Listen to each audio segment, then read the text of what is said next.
very careful. In this body we have to manifest the life of Jesus. మనకున్న ఈ శరీరంలో క్రీస్తు యేసు యొక్క జీవాన్ని మనం ప్రదర్శించాలి. We don't want to be God in authority and position and power over other people. ఇతరులపై అధికారాన్ని చలాయించి మందపైన మనం ఏదో దేవుళ్ళుగా మనం ఉండటకు ప్రయత్నించకూడదు. We want to serve others. కనుక క్రీస్తు వలె ఇతరులను సేవించాలి. We don't want to rule over anybody. కనుక క్రీస్తు ఎవరిని పరిపాలించకోరదలుచుకోలేదు. We want to serve everybody. అందరిని సేవించకోరాడు. And we want to use our body to serve others. క్రీస్తు ప్రభు అంటున్నాడు, నీ దేహాన్ని ఇతరులు సేవించడానికి నేను వాడుకుంటానంటున్నాడు. We must never use any part of our body to commit sin. పాపానికి దాసుడుగా మన శరీరంలో ఏ అవయాన్ని కూడా మనం వాడుకోకూడదు. I remember when I was a young believer and I did not know about victory over sin. నేను క్రైస్తవత్వంలో యవనస్తుడిగా ఉన్నప్పుడు పాపం పైన జయముందట ఎట్లాగో ఎరుగని స్థితిలో నేను ఉన్నప్పుడు I was born again. నేను తిరిగి జన్మించాను అప్పటికే. And it was just about 1 month before I think I was going to get married. నేను ఇక ఒక నెల అయితే వివాహం జరుగుతుంది. Nearly 43 years ago. 43 సంవత్సరాల క్రితం మాటిది. And I had to go to a hospital to get some little thing stitched by a doctor. కనుక నేను ఆ డాక్టర్ దగ్గరికి వెళ్ళి హాస్పిటల్కి వెళ్ళి కొంచెం మందులు తీసుకోవాల్సిన అవసరం వచ్చింది. And to give me that stitch they had to give me anesthesia. అక్కడ నాకు శరీరానికి కుట్లు వేయాలి. ఈ కుట్లు వేయాలంటే నాకు కొంచెం మత్తు మందు ఇవ్వాలి. And when I came out from the anesthesia, ఆ మత్తులో నుంచి నేను బయటకు వచ్చాక after 1 or 2 days, 1-2 రోజుల తరువాత I had a severe pain down my right hand.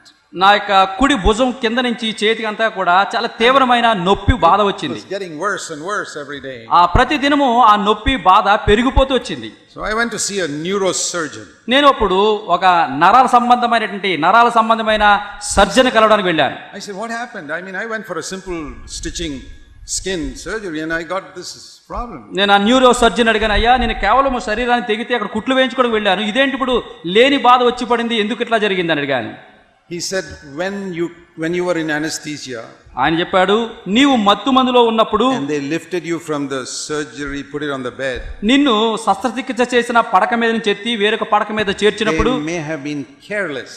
వారు అశ్రద్ధగా అజాగ్రత్తగా నిన్ను మార్చారు. Your head may have fallen back in some angle. బహుశా నిన్ను ఎత్తుతున్నప్పుడు నీ తల నువ్వు మత్తులో ఉన్నావు వెనక పడిపోయి ఉండొచ్చు. Some nerve there must have been pinched. ఈ మెడ దగ్గర భుజానికి ఉన్నట్టు నెరము కొంచెం బెణికుండొచ్చు. Maybe damaged. అది బహుశా పాడైందేమో. That is the only thing that can be causing this pain. నీ నొప్పికి నేను అనుకోవడం అదే కారణం అయి ఉండొచ్చని. There's nothing you can do about it. You got to live with it. ఇక దానికి మనం ఏం చేయలేము, ఆ నొప్పితో నువ్వు బ్రతకాల్సిందే. I got so angry with that doctor. శస్త్రచికిత్స చేసిన ఆ యొక్క డాక్టర్ పై ఎంతో కోపం వచ్చేసింది. I wrote such an angry letter to him. ఇక ఎంతో కోపం వచ్చిందంటే చాలా కోపం వచ్చింది. You are so careless. అయ్యా నువ్వు చాలా అజాగ్రత్తపరుడివి. What is this you have given me? ఏంటిది నీ దగ్గరకు వస్తే చేసింది ఏంటి? The next day, తర్వాత రోజు the Lord spoke to me. ప్రభు నాతో మాట్లాడారు. You are a Christian. నీవు క్రైస్తవుడు. You must not write a letter like that. నీవు అట్లాంటి దూషించే కోపంతో కూడా ఆ యొక్క ఉత్తరాలు రాయకూడదు. I was so deaf the previous day. That's why I did not hear God speak the previous day. కనుక అంత ముందు రోజు నేను చాలా చెవిటివాడిగా అయిపోయాను కాబట్టి దైవ స్వరాన్ని వినలేకపోయాను. Sometimes we are so deaf, we do what we want to do, speak what we want to speak without listening to God. కొన్నిసార్లు మనం ఎంత ఆ యొక్క చెవిటివారిగా మారిపోతామంటే మనం చేయదలుచుకున్నదే చేయడానికి ముందుకు వెళ్తాము, మాట్లాడదలుచుకున్నదే మాట్లాడడం ముందుకు వెళ్తుంటాం. I thank God that within a day or two I could hear God speaking to me. దేవునికి స్తోత్రము. ఆ 1-2 రోజుల తర్వాత దేవుడు నాతో తిరిగి మాట్లాడడం మొదలుపెట్టాడు. This pain is getting worse and worse. ఈ నొప్పి ఇంకా తీవ్రమైపోయింది. And the doctor said it will never change. The doctor said it will not get better. ఇక డాక్టర్ గారు అన్నారు ఈ నొప్పి బాగుపడదు అన్నారు. Anyway, the Lord said to me, write another letter to that doctor. దేవుడు నాతో చెప్పాడు, కోపంతో ఒక ఉత్తరం రాసావు డాక్టర్కి, ఇప్పుడు మరి ఇంకొక ఉత్తరం రాయి. And ask forgiveness. ఈ ఉత్తరము క్షమాపణ కోరుతూ రాయి. So I wrote another letter. మరొక ఉత్తరం రాశాను. Brother, he was a believer. ఆయన విశ్వాసి. I'm sorry for the way I wrote. నేను నీకు తీవ్రమైన పదజాలంతో ఉత్తరం రాశాను, నన్ను క్షమించు. I was so angry I lost control of myself. నా కోపం వచ్చింది, కోపాన్ని అణుచుకోలేకపోయాను. And this pain was so much. నాకు నొప్పి ఎక్కువగా ఉంది. But you did not do it purposely, it was accidental. నీవు కావాలని ఈ పని చేయలేదు, అనుకోకుండా జరిగింది. Please forgive me for writing this letter. అంత కోపంలో నీకు ఉత్తరం రాశాను, దాన్ని బట్టి నన్ను క్షమించు. I'm really sorry. చాలా చింతిస్తున్నాను అట్లా రాసినందుకు. And you know what happened? ఏం జరిగిందో తెలుసా? In a few days that pain went away. కొన్ని రోజుల్లో ఆ నొప్పి పోయింది. I've never had a problem for 43 years. ఇక 43 సంవత్సరాల తరబడి ఆ వచ్చే నొప్పి ఇప్పుడు మరల లేదు. 1,000 injections would not have healed me. 1000 ఇంజెక్షన్లు తీసుకున్నా నొప్పి తగ్గి ఉండేది కాదు. You know how I got healed? స్వస్థత ఎట్లా వచ్చిందో మీకు తెలుసా? By forgiving somebody. నాకు ద్రోహం చేసిన వారికి, నష్టం చేసిన వారిని క్షమించడం ద్వారా నాకు స్వస్థత. That day I learned a lesson.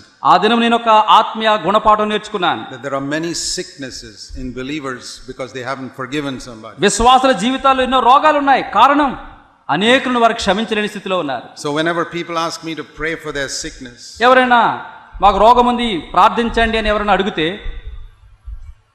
I don't claim to be a healer. నేను స్వస్థపరచువాడిని నేనే అని నేను ఎప్పుడు చెప్పుకోను. My gift is not healing, my gift is teaching స్వస్థత God's వరము word. నాకు లేదు కానీ దేవుని వాక్యోపదేశమే నా వరము. But you know what I tell people? నా దగ్గరకు వచ్చే వారికి ఏం చెప్తానో తెలుసా? I don't have the gift of healing. అమ్మా, నా ద్వారా నీకు స్వస్థత రాదు. I don't have that gift. ఆ కృపావరం నాకు లేదు. But I have a friend who has the gift of healing. నాకు ఒక మిత్రుడు ఉన్నాడు, అతనికి స్వస్థపరిచే కృపావరం ఉంది. So I'll take you to him.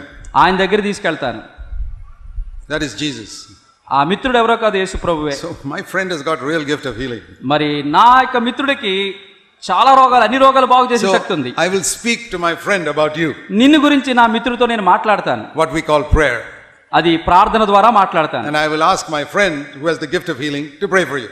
కనుక ఆ స్వస్థతావారం కలిగినట్టు నా మిత్రుడికి నీకు స్వస్థపరచమని ప్రార్థిస్తాను. Before I do that, నేను ఆ పని చేసేదానికి I have ముందు to ask you one thing. నిన్ను ఒకటి మాట అడుగుతాను. Have you forgiven everybody? నీకు నువ్వు అన్యాయం చేసిన వారందరినీ కూడా నువ్వు క్షమించావా? Is there anybody in the world you have not forgiven? నువ్వు ఎవరినైనా క్షమించకుండా ఉన్నవారు ఎవరైనా ఉన్నారా? Or the other way, వేరొక మాటలో, is there anybody whom you have hurt, whom you have not asked forgiveness from? నీవు ఎవరినైనా కూడా గాయపరిచి దుఃఖపెట్టి క్షమాపణ కోరకుండా నువ్వు ఉంటున్నావా? Please do that. ముందు వారితో సరిదిద్దుకో. Forgive everybody అందరిని క్షమించు. and ask forgiveness from those you have hurt. అందరి దగ్గర క్షమాపణ కోరుకో.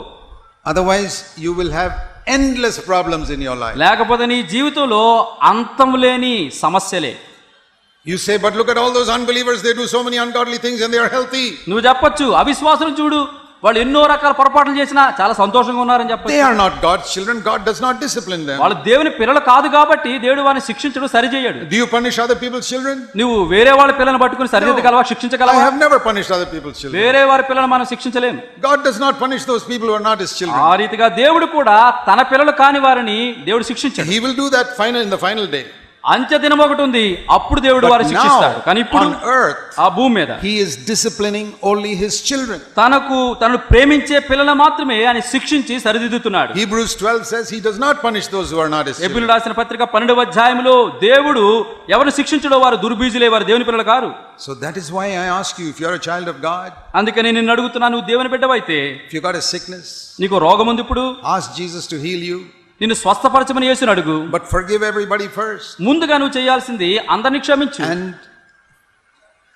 ask forgiveness from those you have wronged. ఎవరినైతే నువ్వు గాయపరిచావో, నష్టపెట్టావో వారి దగ్గర క్షమాపణ పొందు.